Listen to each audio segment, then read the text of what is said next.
आपके लिए कितना इम्पोर्टेंट है कि वो फाउंडेशन कितना स्ट्रॉन्ग करे फाइनेंशियल फ्रीडम के लिए कि सीधा आप पैसे की बात करें कि नहीं यार I want to be rich and I want to make this kind of money. देखो, फोमो को ना राइट वे में यूज करना चाहिए। फोमो मतलब ठीक है, फियर ऑफ मिसिंग आउट होना चाहिए कि you should not be out of competition. अगर मुझे स्किल अर्न करना है तो फोमो होना चाहिए। कितना इम्पोर्टेंट है किसी के लिए भी एक मेंटर का होना, क्योंकि मुझे ये लगता है कि मुझे नहीं पता कि कौन से म्यूचुअल फंड्स में इन्वेस्ट करना है, या मुझे नहीं पता कि ये एसेट क्लास मेरे लिए ठीक है कि नहीं। देखो, ये I think I want to be rich. हमें लगता है कि फाइनेंशियल फ्रीडम का मतलब है कि रिच मतलब you should be rich, right? ऐसा कुछ नहीं है। हाय, वेलकम टू अनदर पॉडकास्ट। आज हम बात करेंगे करियर के बारे में। नहीं नहीं, वो तो हम रोज ही करते हैं। आज हम बात करेंगे कुछ हटके। आज हम बात करेंगे फाइनेंशियल फ्रीडम के बारे में, और इसके लिए I have Manoj with me. Thank you Manoj, thank you so much Thank you, for being Abhishek. Here. आज मनोज से हम पूछेंगे कि फाइनेंशियल फ्रीडम का असली मतलब क्या है, और कोई जो कॉलेज से निकला है उसके लिए फाइनेंशियल फ्रीडम क्या हो सकता है, या कोई नया नया जो जॉब करना स्टार्ट किया है उसके लिए फाइनेंशियल फ्रीडम क्या है। तो सबसे पहला क्वेश्चन मनोज, फाइनेंशियल फ्रीडम होता क्या है? अभिषेक, फाइनेंशियल फ्रीडम को हम डिफरेंट डिफरेंट एंगल से समझ सकते हैं। बट मेरे हिसाब से फाइनेंशियल फ्रीडम है कि आप अपने पैशन को फॉलो कर सको। मतलब कुछ भी आप आउट ऑफ कंपल्शन नहीं कर रहे। जैसे अगर हम लोग even we are fresher, right, और अभी अभी हम कॉलेज करके निकले हैं, तो आउट ऑफ कंपल्शन मुझे कुछ ऐसा जॉब करना पड़े जो मैं नहीं करना चाहता, maybe I want to study more, right, तो वो फाइनेंशियल फ्रीडम नहीं है। तो at any age, financial freedom is required. Maybe at a particular age, your dependency on the parent, that is not financial freedom. So you should not be dependent on your parent beyond a age. तो different different पैमाने हैं financial freedom के, हर as पे change होता है। तो उसको हम एक कंसाइज उसमें डिफाइन नहीं कर सकते। एग्जैक्टली exactly, क्योंकि कुछ गोल्डन स्पून के साथ पैदा होते हैं एग्जैक्टली, तो उनके लिए तो फाइनेंशियल फ्रीडम फर्स्ट डे से है, राइट। एंड कुछ को कुछ अपना सब कुछ आपको बनाना अर्न होता करना है। पड़ता है अपना फाइनेंशियल फ्रीडम। क्या अपनी जर्नी बताएंगे आप? सो मेरा journey, to be honest, financial freedom की अगर हम बात करें तो बिल्कुल बिल्कुल, 18 साल स्कूल से बाहर निकलने के बाद से। हाँ, तो बेसिकली अगर मैं 18 साल भी क्या, मैं उससे भी पहले जाना चाहूँगा। व्हेन आई जी। Was in the first year, hmm, तो हम लोगों को पॉकेट मनी मिलता था पेरेंट्स से। जी। It was 50 rupees per month. Hmm, तो उसको मैंने कैसे किया, क्योंकि मेरी डिपेंडेंसी थी, मतलब मुझे कोई भी अगर एक्सपेंस करना है तो मुझे पेरेंट्स से पैसा मांगना है, राइट। तो समर जॉब्स हम लोग करते थे तब। तो वाह। समर जॉब्स क्या होते थे कि आप 2-3 महीना काम कीजिए, 12-15 हज़ार रुपये कमा लेते थे हम लोग। ये मार्केटिंग जॉब्स होता था एंड इंसेंटिव बेस्ड, और वो मुझे फाइनेंशियल फ्रीडम देता था। Now I have enough to spend on whatever अगर मुझे कोई स्किल डेवलपमेंट का कुछ अपना करना है कोर्स, तो वो भी मैं कर सकता था। तो despite of reaching out to the parents for everything, that was financial freedom for me. तो that started at the age of I was around 16-17, right. आपने एक बड़ी इंटरेस्टिंग बात बोली जब आपने स्टार्ट किया। आपने कहा कि फाइनेंशियल फ्रीडम वो है कि जब हम कुछ करना चाहें और वो कर सकें बिना किसी रुकावट के, अपने पैशन को फॉलो कर अपने सकते पैशन को फॉलो कर सकें बिना किसी रुकावट के। हैं। सो आपके लिए कितना इम्पोर्टेंट है किसी के लिए भी कि वो फाउंडेशन कितना स्ट्रॉन्ग करे फाइनेंशियल फ्रीडम के लिए, कि सीधा आप पैसे की बात करें कि नहीं यार I want to be rich and I want to make this kind of money. इसके बारे में थोड़ा वो बताइए। देखो, ये I think I want to be rich. हमें लगता है कि फाइनेंशियल फ्रीडम का मतलब है कि रिच मतलब you should be rich, right. ऐसा कुछ नहीं है। मतलब फाइनेंशियल फ्रीडम का मतलब है कि आपका फाउंडेशन, जैसे आपने बोला, स्ट्रांग होना चाहिए। कि अगर हम बात करें कि अगर आप ग्रेजुएट हैं, राइट। नहीं, अभी और अभी अभी हम ग्रेजुएट पे आएंगे। अभी तो somebody who's just completed his 12th। हाँ, तो फाइनेंशियल फ्रीडम की अगर हम बात करें तो you should be independent in your thought process कि यार उसके लिए फाउंडेशन क्या है?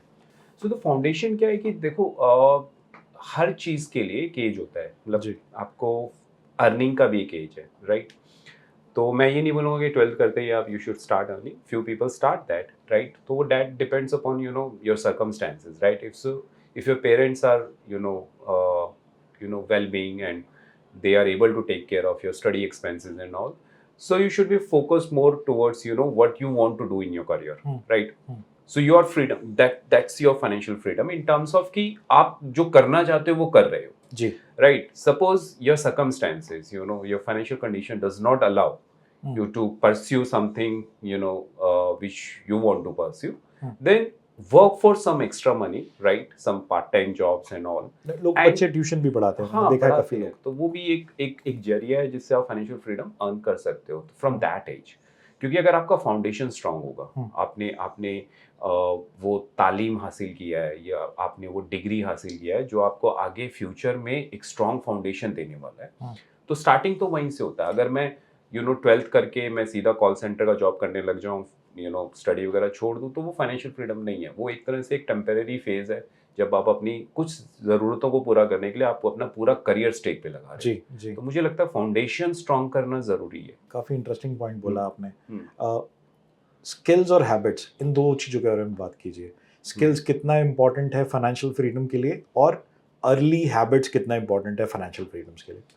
तो अगर हम स्किल्स की बात करें तो definitely skills will help you you know in growing your career and future, right? क्योंकि आपको देखो थियोरेटिकल नॉलेज से ही आप अपना 100% करियर नहीं बना सकते। फॉर एग्जांपल अगर मैं फाइनेंस की बात करूँ, जैसे मेरा फाइनेंस की साइड पे एक्सपीरियंस है, तो I did my graduation in commerce and then I did my CA also. But मुझे क्योंकि इन्वेस्टमेंट बैंकिंग लाइन में जाना था, कोर फाइनेंस में जाना था, तो मुझे वो स्किल सेट चाहिए था, राइट? तो उसके लिए obviously I save some money for doing courses in the financial modelling and valuation. तो वो एक स्किल है जहाँ पर मैंने स्पेंड किया और जिसकी बेसिस पर मेरा एक फाउंडेशन बना, राइट? और उस फाउंडेशन के बेसिस पे obviously I earn my financial freedom, I could pursue my passion and all.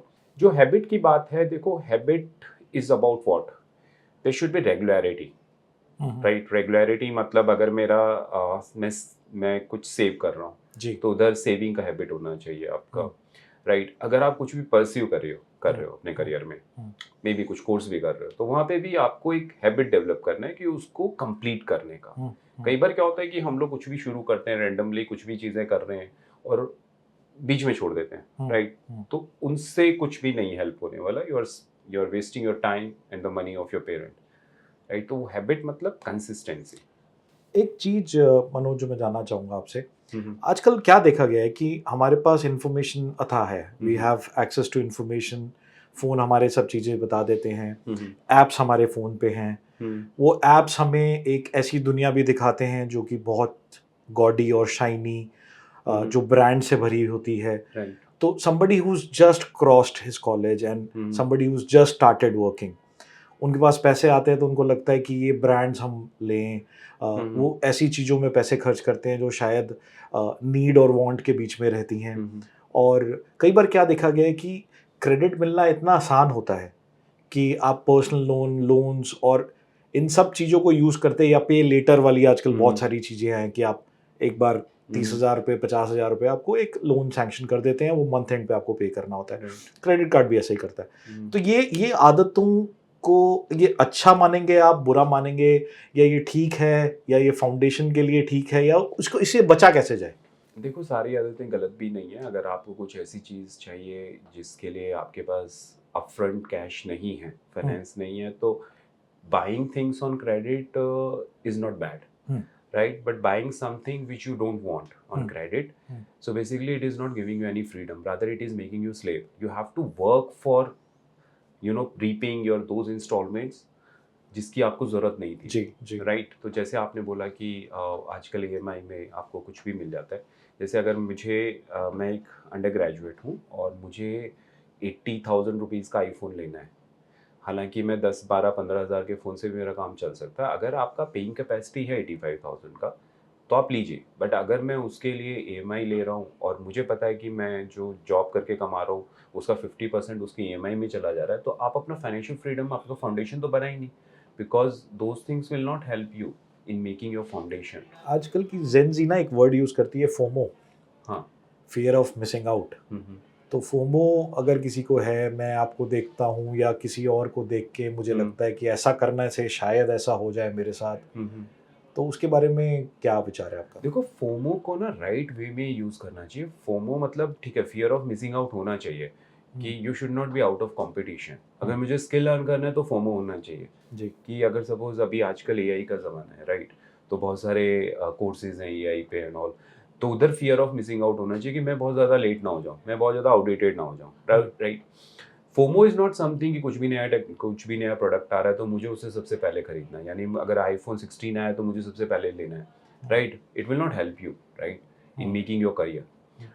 तो सब फोमो गलत नहीं है, पर राइट वे में अगर आप इस चीज़ को यूज़ करते हो तो डेफिनेटली फोमो होना चाहिए, but to make your base, right, to earn right skills, right, which will give you a long lasting career and obviously financial freedom also.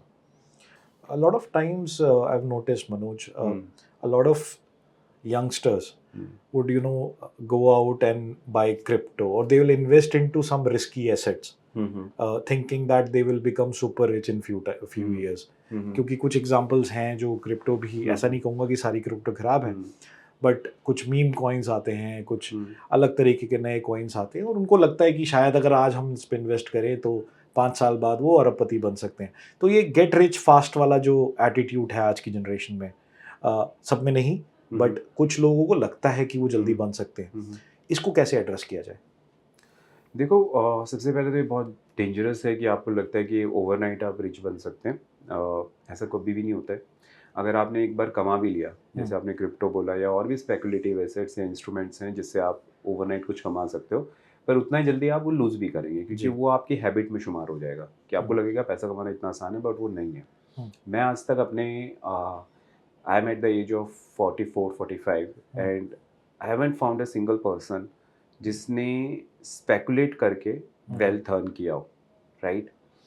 तो सबसे पहले तो ये जितने भी तरीके हैं जहाँ पे कि आपका दिमाग नहीं लग रहा है, राइट, या आपके कुछ भी एफर्ट्स नहीं लग रहे हैं, वो एफर्टलेस मनी जितना एफर्टलेसली आता है उससे कहीं ज़्यादा आप उसके पीछे गवा देंगे पैसा, राइट? तो अपने आप को हमेशा ये अपने माइंड को आपको ट्रेन करना है कि there are no free lunches, right? कि आप बोलोगे कि आप वो पैसा कमा सकते हो तो दूसरा नहीं कमा सकता, ऐसा नहीं है, राइट? वो पैसा आपको सिर्फ एक तरह से एक इनिशियल आपका एक टोकन मनी है जो other person is paying you to spoil your career, right? Correct. तो it's not long lasting thing. हमेशा अपना करियर सही तरीके से आप बना सकते हैं, लॉन्ग लास्टिंग वेल्थ आप क्रिएट कर सकते हैं। It's not impossible. ऐसा नहीं है कि आपके पेरेंट्स के पास बहुत ज़्यादा पैसा होना चाहिए तभी आप रिच बन सकते हैं। रिच बन सकते हैं, फाइनेंशियल फ्रीडम अर्न कर सकते हैं, but with the consistency and with the efforts. एक अगला क्वेश्चन मनोज, अगर हम देखें कि हमारे पास डिफरेंट एसेट क्लासेस हैं जहाँ पर हम इन्वेस्ट कर सकते हैं, मैं ये जानना चाहूँगा आपसे कि 18 से 24-25 साल का अगर कोई व्यक्ति है और उसको इन्वेस्टमेंट करना है, तो उसके लिए कुछ डूज एंड डोंट्स हैं कि इन बकेट्स से दूर रहें, इन बकेट्स में इन्वेस्ट करें? तो सबसे पहले डोंट्स की मैं बात करूंगा कि you should not invest into speculation, any instruments which is gonna to give you return overnight. ऐसा कुछ भी नहीं होता है। मतलब आप अगर सट्टा खेलते हैं मार्केट में, तो this is something you should avoid. Consistent returns can be No, but earned. there are so many apps. I mean, there are so many apps, and I'll not like to name them, but there are so many apps which encourage you to actually go and play and win easy money. And I think आप देखो ना, वो easy money किनको आ रहा है, जिन लोगों का वो ऐप है। जी, Why they are spending so much on the marketing and all? अगर वो आप लोगों को पैसा कमा के दे रहे हैं, वो ऐप्स तो कोई ना कोई तो लूज कर रहा है ना। जी, तो वो ऐप पैसा कमा रहा है और वो चाहता है कि आप पैसा लगाओ, राइट? इसीलिए वो सब इतना एडवर्टाइज कर रहा है, जी, राइट? तो वहां से कोई भी वेल्थ क्रिएट नहीं कर सकता। But coming back to the point, कौन से एसेट क्लासेस तो में? यस, एसेट क्लासेस में अगर हम बात करें, इक्विटी है, म्यूचुअल फंड्स हैं। अगर आप इक्विटी में to start with you might have limited knowledge कि कौन सा स्टॉक में पैसा लगाना है, किस में लगाना है, किस एसेट क्लास में लगाना है, तो म्यूचुअल फंड्स में। म्यूचुअल फंड्स का मतलब है कि experts are there, you know, mutual fund managers are there who have good experience. तो you can park your money in the mutual funds, they will deploy your funds, you know, judiciously. तो date classes हैं, government bonds हैं, पैसा लगा सकते हो। अगर बिल्कुल ही सिक्योर जाना है तो यू नो एफडीज हैं, फिक्स डिपॉजिट कर सकते हो। तो इन्फ्लेशन भी मैच नहीं कर पाएंगे, तो वो तो नहीं करेंगे, पर आपकी एक हैबिट बनेगा, राइट? आप सोचो कि मैंने अगर एक बार एक पैसा सेव करना शुरू हुआ, तो जब ये आपका हैबिट में शुमार हो जाएगा, तो I am not asking you और टेलिंग यू कि you should keep investing in FDs for your entire life, but it gives you a heads up to, yeah, yes, it gives you a heads up. वो habit बनना जरूरी है, जी, right? कोई भी आप कोई भी एग्जांपल आप उठा लीजिए, जो लोगों ने लाइफ में बहुत अच्छा किया है, वॉरेन बफेट ले लीजिए, कोई भी जिन्होंने वेल्थ क्रिएट किया है, तो वेल्थ उन्होंने एक दिन में नहीं क्रिएट किया है, वो हैबिट से क्रिएट किया है, राइट? हम्म। तो हैबिट बनाना ज़रूरी है। ऑसम। एक दो चीज़ों के बारे में पूछना हम्म, चाहूँगा। एक 18 साल के व्यक्ति या 25 साल तक के व्यक्ति के लिए अब आपने सिर्फ हाँ या ना में जवाब देना है और बिल्कुल स्ट्रेट फॉरवर्ड कि ये दिस इज 100% येस और नो। ओके। कितना इंपॉर्टेंट है इंश्योरेंस, हेल्थ इंश्योरेंस और life insurance? These are the most important thing I think, because this gives you in a way financial freedom. You need not to worry about कि यार कल को कुछ हो जाता है मुझे या मेरे फैमिली मेम्बर को, तो उनके मेडिकल एक्सपेंसेस कैसे कवर होंगे। तो just paying some amount, some premium, if it is giving you freedom, right, mental freedom, कि now you can focus on other things, right? So this is the best thing. I think everyone should do this. This is the first thing you should do from your salary. Lovely, Keep lovely. buying, health insurance and the life insurance. It gives you protection and your protection to your family members. आपके लिए कितना important है किसी के लिए भी एक mentor का होना? क्योंकि मुझे ये लगता है कि मुझे नहीं पता कि कौन से म्यूचुअल फंड्स में इन्वेस्ट करना है, या मुझे नहीं पता कि ये एसेट क्लास मेरे लिए ठीक है कि नहीं, या मुझे किसी ने आके बोला, मेरे फ्रेंड ने एक आजकल मैं किसी और से ना पूछ के अपने फ्रेंड से पूछूंगा कि मैं अभी अभी कॉलेज से निकला हूँ, आपने अभी 1 साल पहले किया था, आप बताइए क्या। तो कितना इंपॉर्टेंट है एक एक्सपर्ट या एक मेंटर के पास एडवाइस लेने के लिए?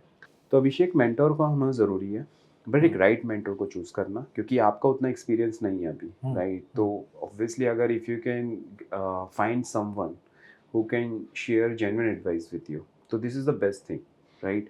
तो वो जो मिस्टेक करके, अर्ली मिस्टेक्स करके आप सीखते हैं, उसका कॉस्ट पे करते हैं, उसका कुछ पार्ट आप सेव कर सकते हो, राइट? तो definitely, but a right person, right? Thank you Manoj. एक last question before we leave for the day. What is more important, peace or financial freedom? I think both, and financial freedom will give you peace. Lovely. So both are Lovely. interconnected. Lovely. No, but the kind of stress which youngsters take, the kind of that competitive feeling which they have to go and perform, कि हम जाके कुछ करेंगे, कुछ बड़ा करेंगे, कुछ बड़ा सोचेंगे, तो वो स्ट्रेस बहुत सारा लेके आता है साथ में। और आजकल की जॉब्स और पीछे हमने कुछ देखा भी था कि कुछ फर्म्स में प्रॉब्लम्स भी हुई थी। तो मैं ये जानना चाहूँगा कि स्ट्रेस को कंट्रोल करते हुए अपनी फाइनेंशियल फ्रीडम को कैसे अचीव कर सकते हैं? सबसे पहले बात है अभिषेक, स्ट्रेस लेने का कोई ज़रूरत ही नहीं है। अगर आप अपने करियर, अपने पैशन को परस्यू कर रहे हैं, आप अपने ड्रीम को परस्यू कर रहे हैं, तो उसमें स्ट्रेस किस बात का? आप तो एंजॉय कर रहे हैं, वो जर्नी है। देखो, जर्नी ही आपका मेन, मतलब आप एंजॉय क्या करते हो? आप डेस्टिनेशन एंजॉय नहीं करते। मुझे वो जर्नी को एंजॉय करना है। तो जब आप उसको एंजॉय करने लगते हो, जब आप उसको फील करने लगते हो, कोई स्ट्रेस नहीं होता। For example, long working hours not a stress, right? Initial struggle is not a stress, it's a part of your journey, right? तो वो उससे आप बहुत सारी चीज़ें सीखते हो जो अभी आप आगे आपको हेल्प करेंगी, राइट? मैं सिर्फ 2 मिनट अपना अगर आपको एक्सपीरियंस शेयर करूँ इधर, कि जैसे आफ्टर कंप्लीटिंग माई CA, तो मेरा इंक्लिनेशन था कि मैं कोर फाइनेंस में जाऊँ, इन्वेस्टमेंट बैंकिंग में जाऊँ। तो मुझे उस चीज़ का स्ट्रेस नहीं था। मुझे ये देखना था कि उसके लिए क्या रास्ते अवेलेबल है, राइट? क्योंकि मेरा as a chartered accountant, I was good into taxation, I was good into corporate laws, accounting, but corporate finance के लिए ये सब चीज़ें एक पार्ट है, but you need to be good in valuation, financial modelling skills, presentation skills, ये सब चीज़ें नहीं आती थी हमें। तो मैंने एक करियर पाथ चूज़ किया है कि यार इसको जाने के लिए ठीक है, I should start from some small firm जहाँ पे ये सब एक्सपीरियंस मिले। Because and even I did course also, financial modelling से रिलेटेड, बहुत बेसिक सा कोर्स था, बट मुझे एक बेसिक समझ में आया कि एक्सेल के फंडास क्या होते हैं। तो उसका कोई स्ट्रेस नहीं था, वो एक जर्नी था, और उस जर्नी के through I learned a lot in my first job that help me in landing in to a bulge bracket investment banks also. वहाँ पे बहुत काम किया हमने, 18 घंटे भी काम किया शुरू में, तो उसका मुझे कोई स्ट्रेस नहीं था। I was enjoying that journey, because मैं कर रहा था जो चीज़ मैं कर रहा था वो मैं करना चाहता था। फिर आपने बोला कि फाइनेंशियल क्राइसिस आता है, इकोनॉमिक्स में अप एंड डाउन भी आते हैं, तो वो आया भी। मतलब आई वाज इनटू गोल्डमैन सैक्स at the time when there was a subprime thing, 2008 when the market was falling, like all the financial services firm, they were firing people like anything. But वहाँ पे भी opportunity था। हालांकि by God grace, I was not in amongst those people who were at the front line, in firing and all. But उधर भी stress था। जिन लोगों को उस टाइम पे करियर हिट लेना पड़ा, तो they are doing even much better today, they did something different, right? तो वो कोई स्ट्रेस नहीं है। मुझे लगता है कि हर किसी की लाइफ में अप्स एंड डाउन आते हैं, उनके साथ एंजॉय करो, लर्न करो और आगे बढ़ो। Lovely. कहते हैं ना, सोने को पिघाल के उसको एक शेप दी जाती है, हम्म, और ये भी कहा जाता है कि stress can be your best friend sometime. हम किस तरह से लेते हैं, और जैसे मनोज ने बोला कि journey is more important than destination, I think we would end this podcast here. Thank you so much, Manoj. Really insightful discussion which we had. Thank you Abhishek. And I hope and pray that जो generation है, ये AI की दुनिया का generation, ये skills पे focus करे, foundations पे फोकस करे, हैबिट्स पे फोकस करे, और एक जर्नी ऐसी जिए जिसे उसके लिए वो प्राउड हो सके। डेफिनेटली, मतलब और इनफैक्ट आज का टाइम अगर मैं देखता हूँ, जो टैलेंट है भर भर के है हमारे जी, चारों जी, तरफ, राइट? जी, इस जनरेशन जी। में जो एनर्जी है, जो टैलेंट है, ये लोग इतने एडवांस हैं कि अगर उसको राइट वे में चैनलाइज करें तो हमसे तो कहीं आगे निकल सकते अरे हैं, डेफिनेटली, और निकले भी है काफ़ी सारे, डेफिनेटली, राइट? तो जैसे एआई का आपने बोला, तो ये एआई जैसी जो पावरफुल टेक्नोलॉजी है, स्किल्स है, डेफिनेटली इसको कैपिटलाइज करो ना, इससे डरने की क्या ज़रूरत है? लोग बोलते हैं कि यार ये हमारा जॉब खा जाएगी and all. It is creating opportunities. Ultimately, who is going to handle this technology? Human beings, right? Very true, very true. तो डरने की जरूरत नहीं है। Very true. That brings us to the end of this podcast. We will come with more updates. Manoj will thank you so much, and Thank we'll you. love to have you again. Thank you, Abhishek. Thank you so much, sir. Thank you. Bye.